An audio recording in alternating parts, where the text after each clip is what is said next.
man, you got me blushing over here. Stop looking at me like that. You quit it. You quit it over there. Come on. You're projecting. I'm handsome. I look good. You're projecting. You're projecting. Before we get into talking about some obscure cards, if you haven't checked out the gameplay video over on the channel, it's the first one. We're going to be doing monthly gameplay. I am actually heading out day after tomorrow to go record another gameplay. And if you want access to the gameplay a month early, consider becoming a patron. We have recently updated the 3 tiers, so if you want to check that out, it always helps out a ton. I realized I really needed to clear my thoughts and go back to basics because your boy was making whatever the hell deck this was.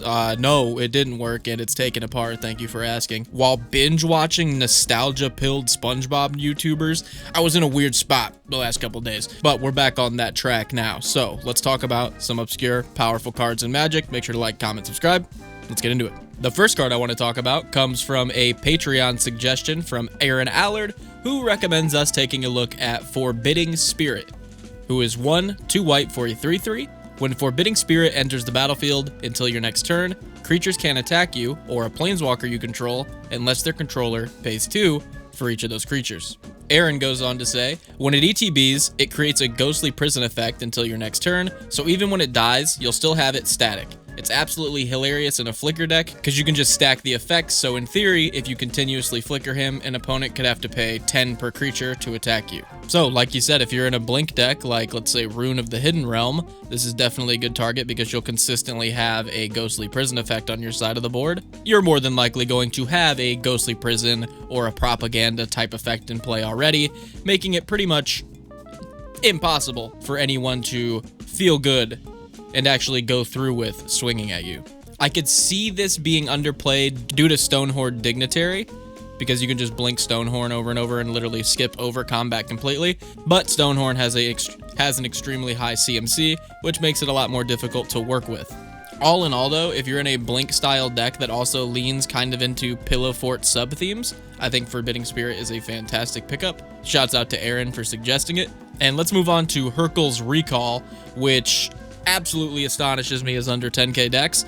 1 in a blue for an instant, return all artifacts target player owns to his or her hand. And I don't want to hear just because it's mean, you know what I mean? You know how many mean cards people run in Commander? You know how many treasure tokens are in play nowadays? Clue tokens, food tokens, blood tokens, artifact-themed decks, Thopters, Mirrors, Commanders themselves that are artifacts. Use it on your own artifacts if someone's wiping the board, so you can like protect them and bounce them back to your hand. I think this card is incredibly fluid and versatile, and under 10k decks is ridiculous for it. I am definitely going to pick one of these up because I think at almost any point in the game that I can think of that I've played in the last week, I would love to have dropped a Herkles Recall. Especially if your deck runs like looter effects where you can pitch a card to draw a card. Maybe the games you're not versing other artifact decks, you could ditch the Herkles Recall with one of those looter effects.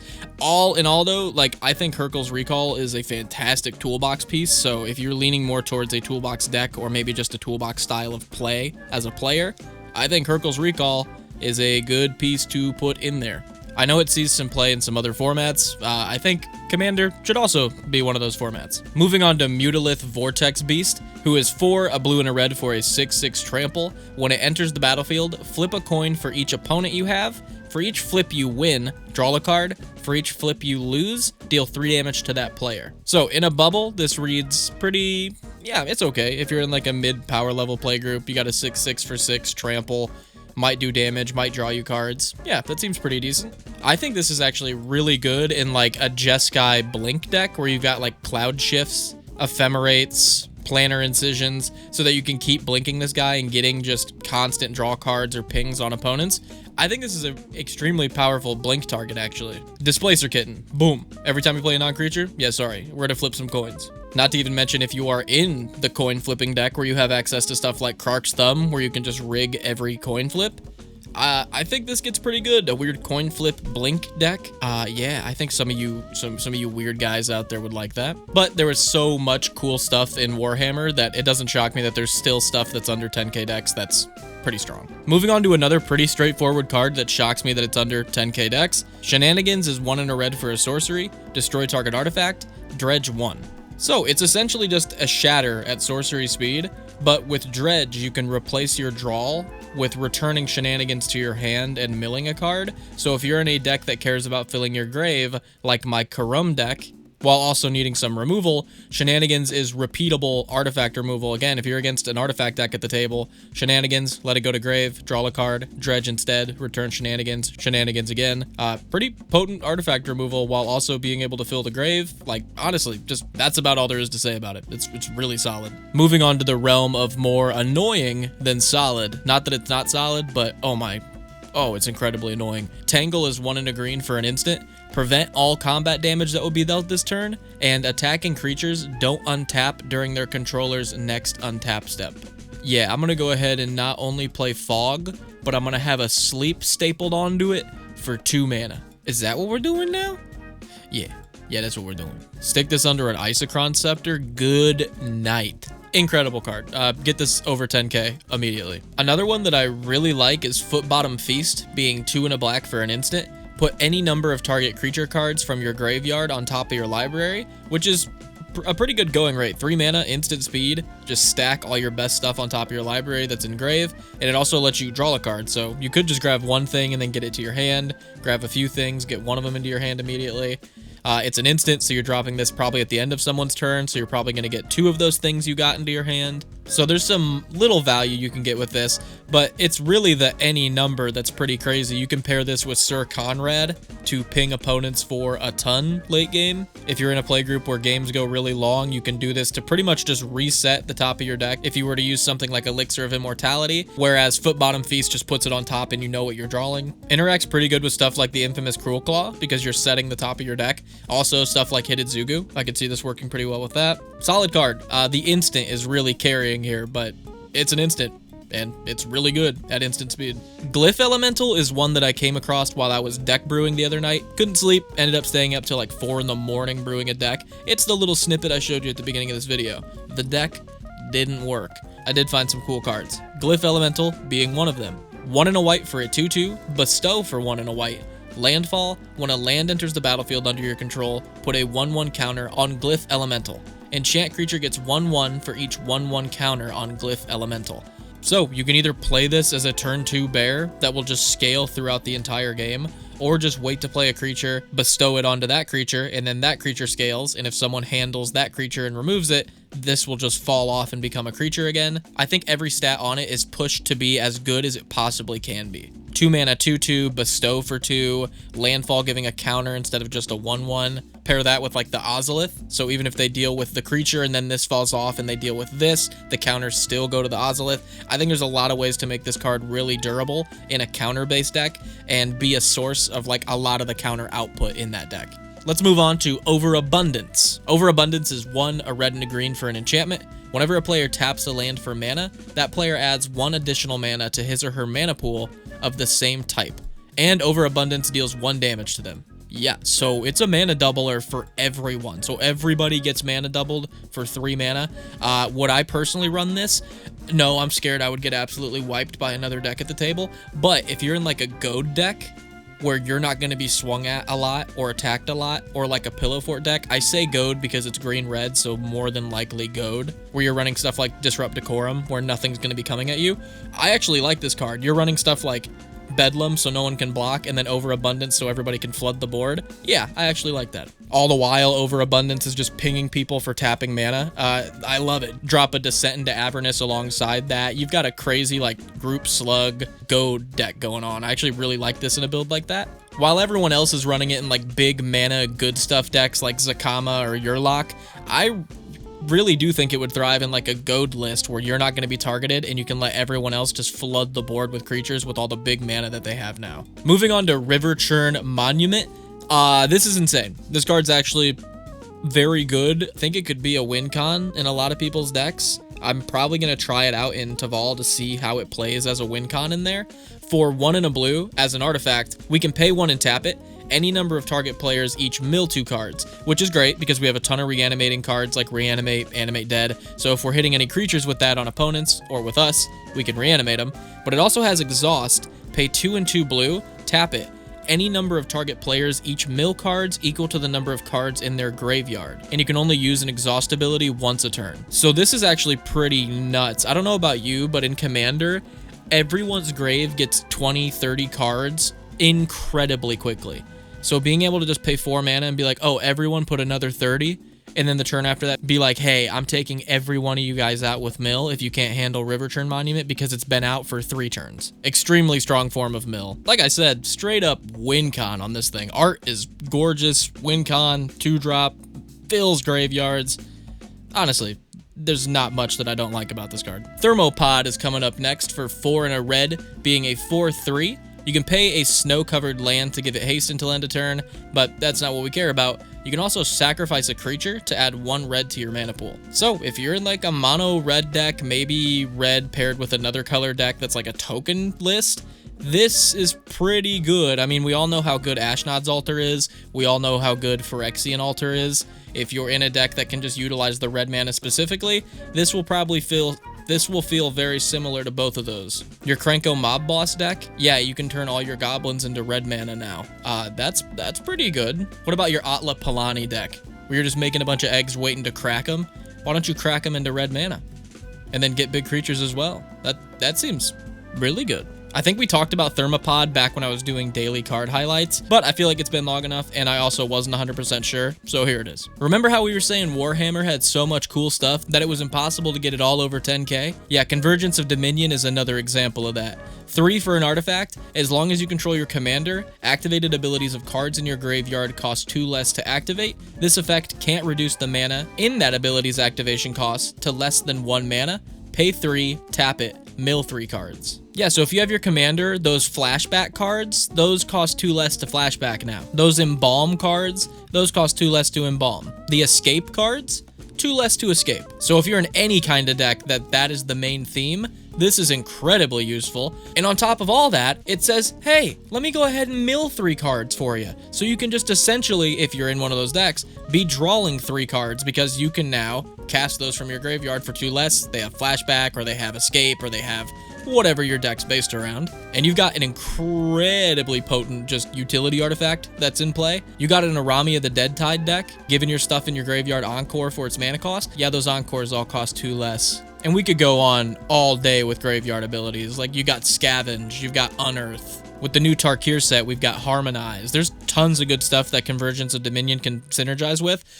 So bust it out. If you've got a deck, put this in it. Up next, I want to take a look at Convert to Slime, because I think this is actually a really solid piece of removal. I probably overlooked it because it was a sorcery, but upon rereading it, I think this is fine. 3, a black and a green for sorcery speed, destroy up to 1 target artifact, 1 target creature, and 1 target enchantment.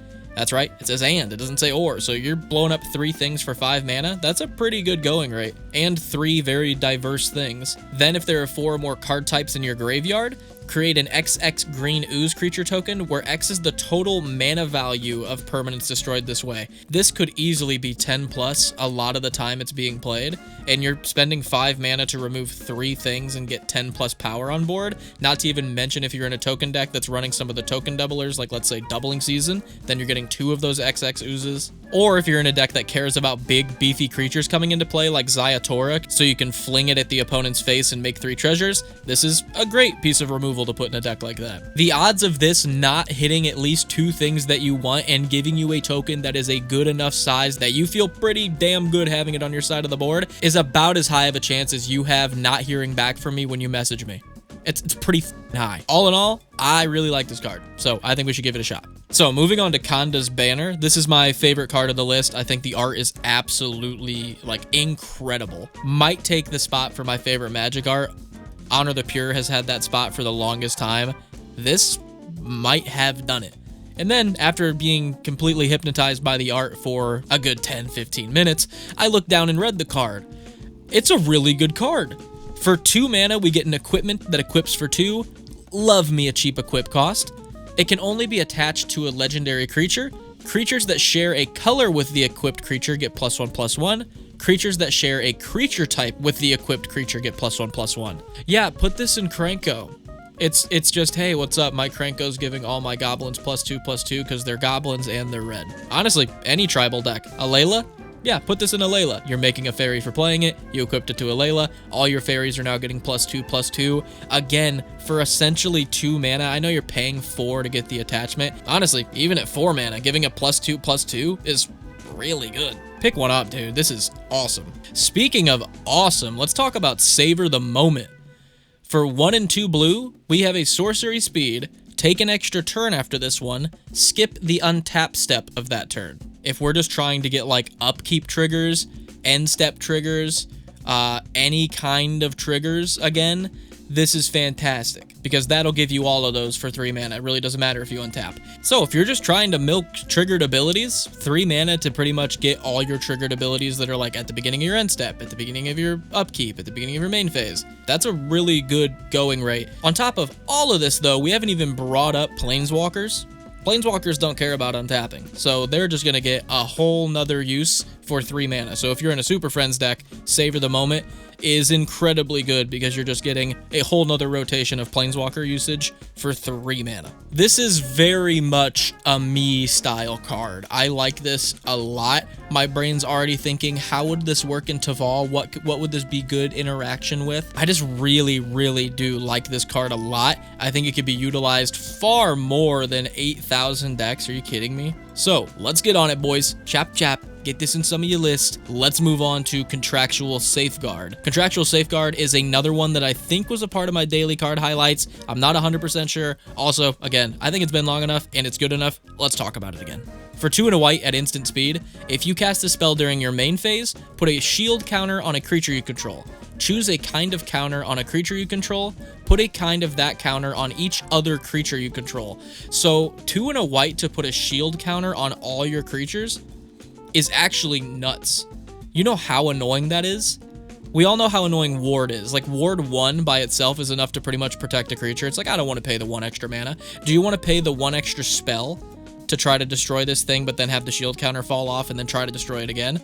Doubt. Press X to doubt. 1/1 counters? Just pick that and put a 1/1 counter on everything. You have a double strike counter on something? Boom, put that on everything. You got an indestructible counter on something? You get the gist. And at its worst, it's just instant speed, put 1 of your counters on everything else. So if you're in the counter deck, that's not. But you're not going to use it like that. You're probably going to just like wait till you get enough creatures, and then if you top deck this thing or have it in hand, just windmill slam it down during your main phase and just be like, hey, all of my stuff has shield counters on it now. Good luck trying to deal with that. She's actually fantastic in the new Final Fantasy Titus Yuna's Guardian because he cares about counters a lot. And guess what?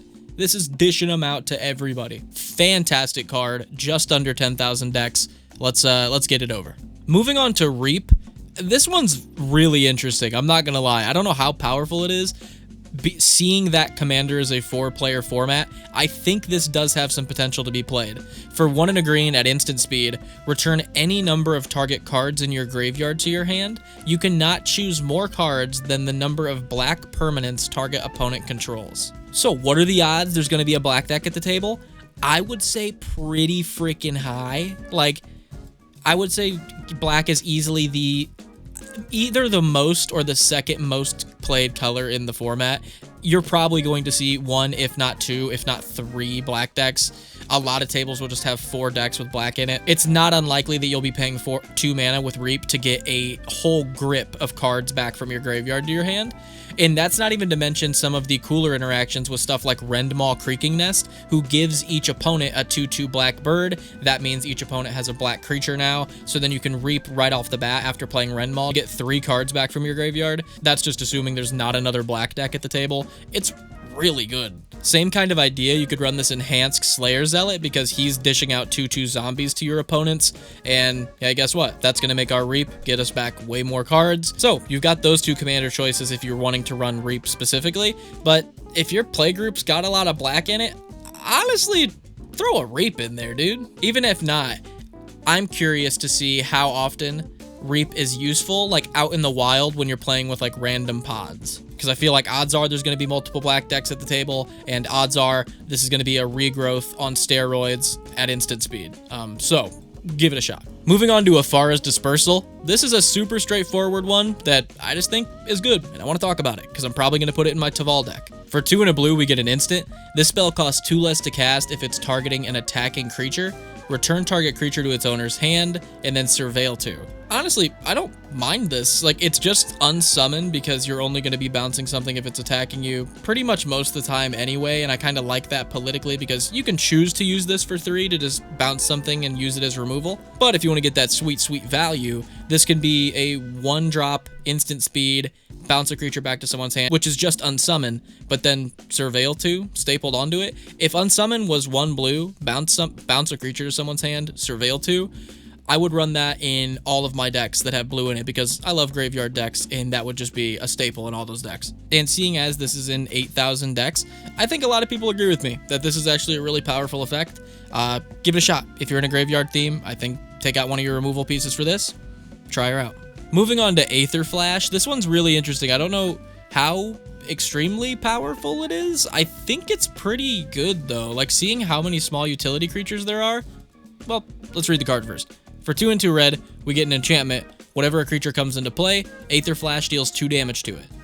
So, someone plays Avenger Zendikar, yeah, all those plant tokens are dying. Someone tries to play Scoot Swarm, yeah, all those Scoot Swarms are going to get smoked before anything happens with them. That's the obvious stuff. But I think there's a lot of creatures being played in the format that this is going to really put a damper on. Deathrite Shaman, yeah, you can't play that anymore. Esper Sentinel, you can't play it anymore. Orcish Bowmasters, yeah, gone. Not to even mention, this will still lower the health of any creatures that are entering by 2, so if you're in like a pinger deck, this is actually a pretty good way to like lower some of those 3/3s within pinging range. All in all, interesting card. Not 100% sure on how powerful it is. I'm sure there's some decks out there that this goes really hard in. The aforementioned Hansk Slayer Zealot that gives your opponents 2/2 zombies. This would be pretty good because your opponents now don't get 2/2 zombies and you immediately get the draw 3 from Hansk. Or the aforementioned Atla Palani, as your eggs will immediately take 2 as well. This could also be pretty useful in like an enrage deck where you're trying to get your creatures to take damage. Pretty interesting. I think this could have some different places it could slot in. Let me know what you think. And moving on to our final criminally underplayed card, we've got Saridok, Master of Buckland, who is 3 and a white for a 2/4. Whenever Saridok enters, or another non-token creature with power 2 enters, create a 1/1 halfling creature token. Tap 2 other untapped halflings. Saridok gets +2/+0 and lifelink until end of turn. This is one of those cards where I feel like the second ability is so, you know, I'm gonna be honest, not strong, that you forget how strong the first part of it is. Tapping 2 of your halflings to give him 2/0 and lifelink could be utilized and be pretty decent in getting you back in a game, getting a decent sized lifelinker. But the fact that every non-token 2 or less CMC creature you're playing gives you a 1/1 built in with it. I have a ton of cards sitting around waiting for a token deck list, and this is, yet again, another one that's going to be added to that pile because I really like that effect. Nothing I love more than creatures coming in with built-in backup, and this just gives it to all of your small creatures. But with that brings us to the end. Underplayed, criminally so, cards that you guys could maybe start playing. We could get those numbers above 10K. I would love to make a follow-up video like a month out and just see if we can actually get these numbers to raise to above 10K. So if you want to throw any of these cards into like your Mox Field list, that will raise this number on EDHREC, because all it's looking at is all of the online deck making tools and seeing if the card's used in any list. So all it really takes is you just adding one of these cards to your deck list, and that will up this number by 1. So we're going to probably check back in like a month and see if these cards actually go up thanks to these videos. Add them to your deck list if you think you could use these. Like I was saying at the beginning of the video, if you want to become a patron and show some additional support to me and the channel, it starts as low as $1. We have upgraded the perks, where we've got some actually pretty cool benefits now. I'll be uploading some Touchgrass podcast content on there, which is just me talking to some of my friends, which will include some behind the scenes content of us like filming some gameplay, as well as $5 and up tiers gaining access to the gameplay early, and all of the tiers having a weekly message board directly to me where you can submit some of your favorite weekly cards like our boy Aaron did for this video. If you want to join the Discord, it is completely free. Links down below. We got like 250 plus nerds talking cards all the time there. It's a great time. Appreciate you guys. I'll see you guys next time.